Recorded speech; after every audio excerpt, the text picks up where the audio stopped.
Switching now to the Panthers releasing Baker Mayfield. When you first heard this news, what did you think?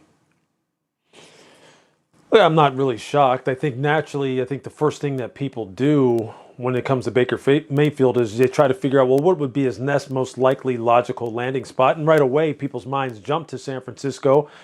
And I can understand why, considering what their own situation is in terms of backups behind Brock Purdy going into, the last quarter of the season and on into the playoffs. Now, I do not think in any way, shape, or form that anyone should have delusions of grandeur for him and say, well, he's a guy who you just plug right into San Francisco, run-based offense, play-action, pass-based offense, that he would just be the perfect fit because that's what ideally people were putting out there about him in Cleveland.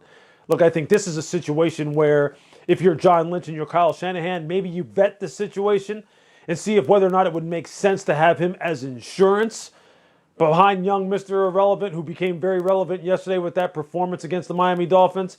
But by no means do you ever consider it being something where it would be an upgrade in any way, shape, or form for a football team like that that I think may be right now on the verge of discovering another one of those kind of quarterbacks that fits perfectly in with what they want to do out there in San Francisco.